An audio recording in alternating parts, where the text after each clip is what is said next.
Cinema మీద ఎన్ని expectations ఉన్నా లాస్ట్ కి సినిమాని బ్లాక్ బస్టర్ చేసేది మాత్రం కంటెంటే. ఈ కంటెంట్ పై హింట్ ఇస్తూ ప్రమోషన్లు చేస్తున్న పెద్ది ప్రెజెంట్ సోషల్ మీడియాలో మాత్రం ఫుల్ వైరల్ అవుతోంది. ఇంతకీ ఈ సినిమా షూటింగ్ ఎక్కడి వరకు వచ్చింది? చికిరి సాంగ్ తో ఒక్కసారిగా సోషల్ మీడియా సెన్సేషన్ క్రియేట్ చేసింది పెద్ది మూవీ. రామ్ చరణ్ బుచ్చిబాబు కాంబినేషన్ లో తెరకెక్కుతున్న పెద్ది జనవరిలోపు షూటింగ్ ని కంప్లీట్ చేసేలా టార్గెట్ ఫిక్స్ చేసుకుంది.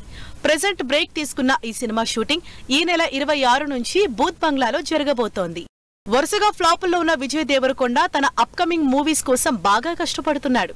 ఇప్పటికే కంప్లీట్ మేకోవర్ లో ఉన్న విజయ్ రాహుల్ సాంస్కృత్యంతో చేస్తున్న సినిమాని పీరియాడిక్ మూవీగా ఆడియన్స్ ముందుకు తీసుకురాబోతున్నారు. రెగ్యులర్ షూటింగ్ ని స్పీడప్ చేసిన ఈ సినిమా షూటింగ్ దండుమైలారంలో జరుగుతోంది. రవితేజ మాత్రం తగ్గేదేలే, అసలు స్పీడ్ విషయంలో ఆగేదేలే అంటున్నారు. సినిమా హిట్ అయినా ఫ్లాప్ అయినా అసలు ఆగకుండా సినిమాలు చేస్తూనే ఉన్నారు రవితేజ. మాస్ యాత్ర అంతగా ఆకట్టుకోకపోయినా లైట్ తీసుకుని భర్త మహాశయులకు విజ్ఞప్తి మీద కాన్సంట్రేట్ చేస్తున్నారు. సంక్రాంతికి రిలీజ్ ఫిక్స్ చేసుకున్న ఈ సినిమా రిలీజ్ కాకముందే శివ నిర్వాణ సినిమాతో బిజీ అయ్యారు. ప్రస్తుతం ఈ సినిమా షూటింగ్ పాడేరు పరిసర ప్రాంతాల్లో జరుగుతోంది. ఎవరేమనుకున్నా సరే యాక్షన్ హీరో అన్న ట్యాగ్ సంపాదించుకుంటారని ఫిక్స్ అయిపోయారు నాని. అందుకే ఆ రూట్ లోకి సీరియస్ గా వెళ్తున్నారు. అసలు ఎవరూ ఎక్స్పెక్ట్ చేయని నెవర్ బిఫోర్ మేకోవర్ తో పారడైజ్ మూవీ చేస్తున్నారు నాని. ప్రెజెంట్ నాని, శ్రీకాంత్ ఓదెలా డైరెక్షన్ లో నటిస్తున్న ది పారడైజ్ సినిమా షూటింగ్ ముచ్చింతల్లో జరుగుతోంది.